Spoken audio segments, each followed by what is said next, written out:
Buenas tardes, compañeros y profesora. Nosotros somos el equipo 4 y nuestro tema son las drogas de abuso. El término de drogas de abuso para la OMS se conoce como el tipo de sustancias que introducidas en el organismo vivo son capaces de modificar una o más funciones, siendo susceptibles de provocar dependencia y tolerancia, para lo que el consumo de las drogas de abuso constituye un importante problema social y económico a nivel mundial. Eh, Podemos clasificar las drogas según su procedencia, ya sean naturales, semisintéticos o sintéticos, según su estatus legal, ya sean legales, reguladas, controladas o ilegales, o según sus efectos sobre el sistema nervioso central, que pueden ser depresores, estimulantes o alucinógenos. Dentro de esta clasificación también tenemos las estimulantes, las depresores o sedantes, sustancias disociativas, opiáceos, psicodélicos o cannabinoides. Depresores sedantes. Algunos problemas que presentan esos fármacos son presión arterial, disminución de presión arterial, mareos, náuseas y poca concentración. Los inhalables son un grupo de solventes volátiles que normalmente se encuentran en un estado líquido, pero se evaporan rápidamente. Algunas formas usadas comúnmente para aspirar estas sustancias es a través de inhalación directa de trapos u objetos humedecidos con disolventes conocidos como monas. Una vez que la sustancia es inhalada e ingresa al organismo, produce efectos similares a los del alcohol, por lo que actúa sobre el sistema GABA, potenciando sus acciones y produciendo un efecto ansiolítico. El alcohol es una droga depresora del sistema nervioso central que inhibe progresivamente las funciones cerebrales. Afecta la capacidad de autocontrol, produciendo inicialmente euforia y desinhibición, por lo que puede confundirse con un estimulante. El etanol utiliza varios mecanismos de acción que explican sus múltiples efectos en el organismo. Principalmente ejerce acción sobre el neurotransmisor GABA, aumentando la conducta del ion cloro. Este mecanismo es el responsable de la depresión profesional. La aparente estimulación psíquica inicial se produce por la actividad incoordinada de diversas células y por la depresión de los inhibidores de control de la acción GABAérgica. Sedantes hipnóticos son fármacos específicos no selectivos del sistema nervioso central. Por sedantes tenemos un embotellamiento de la conciencia. Hipnóticos produce la somnolencia y facilita el sueño. Alguna clasificación de estos fármacos son benzodiazepinas, barbitúricos, para el caso de sedantes. Para el caso de hipnóticos tenemos barbitúricos, no barbitúricos. En esa clasificación entran buspirona, derivados de tiazol y aldehídos halogenados. El mecanismo de acción. Farmacológicamente tenemos tres estrategias para poder llegar a cabo este proceso. Uno es el aumento de permeabilidad a cloro, el aumento de producción GABA, disminuir la producción de neurotransmisores excitatorios, en este caso el glutamato.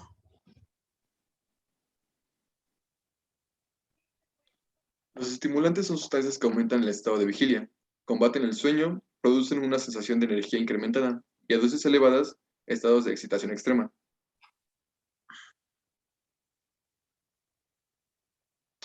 Las anfetaminas son fármacos simpático-miméticos, con propiedades estimulantes y euforizantes, que actúan sobre el sistema nervioso central. Estas aumentan la liberación de catecolaminas, a lo que incrementa los niveles intrasinápticos de serotonina, noradrenalina y dopamina. Estas son agonistas indirectas de los receptores presinápticos del sistema nervioso central. Estos se unen a receptores y los activan, induciendo la liberación de neurotransmisores de reserva alojados en las vesículas de las terminales nerviosas, convirtiendo los transportadores moleculares en canales abiertos. La nicotina es el principal componente del humo del cigarro.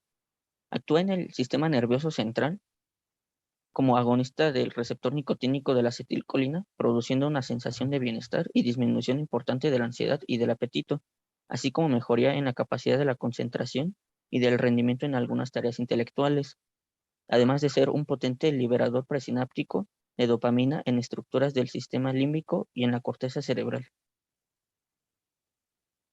La cocaína. Tenemos un bloqueo de recaptura de neurotransmisores, dopamina, noradrenalina y serotonina. Al unirse a esos transportadores, vamos a remover el exceso que tienen por dichos agentes. Entonces vamos a provocar un incremento de la dopamina.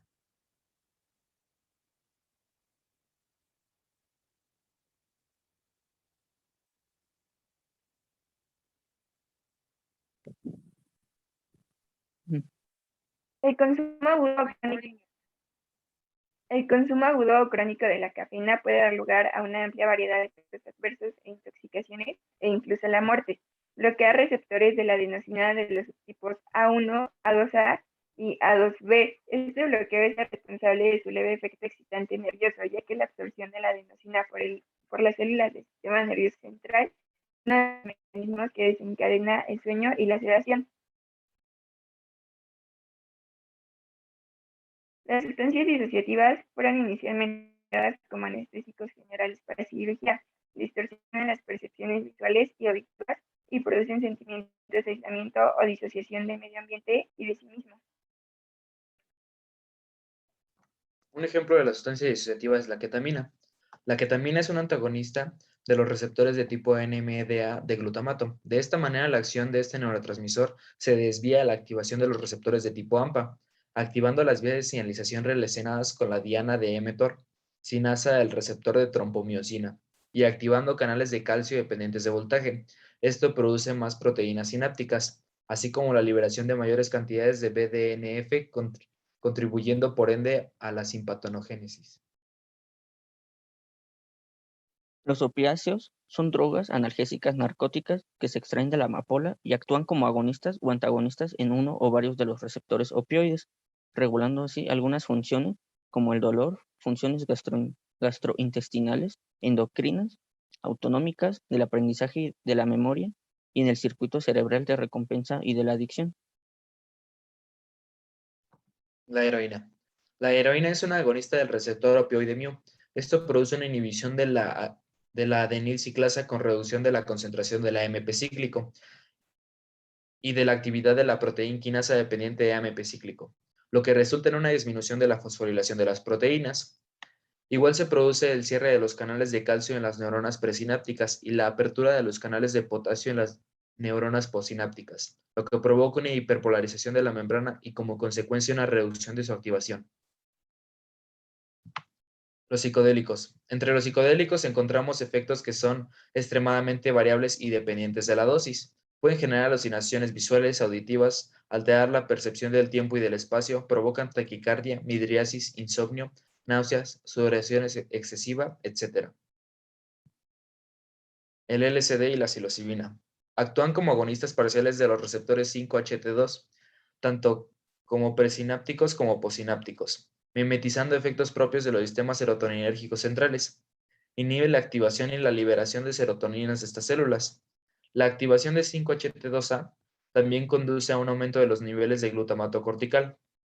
El LSD interactúa de forma agonística y antagonística con los receptores dopaminérgicos de 2. La diferencia entre el LSD y la psilocibina es que la psilocibina no tiene ninguna afinidad por ningún receptor dopaminérgico. Los cannabinoides.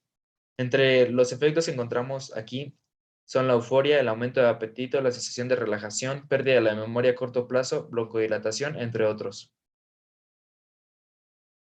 El THC o tetrahidrocannabinol actúa como agonista parcial de alta afinidad a los receptores CB1 y CB2. Esto implica la inhibición de adenilato ciclasa y por tanto una disminución en los niveles de AMP cíclico. En los canales de potasio y calcio aumenta la conductancia y disminuye la entrada de estos iones respectivamente. Esto origina una disminución en la despolarización de la membrana, bloqueando a nivel de las terminaciones presinápticas la liberación de algunos neurotransmisores como serían la acetilcolina, noradrenalina y glutamato. También se produce la activación de las MAP quinasas. Bueno, compañeros, eso sería todo.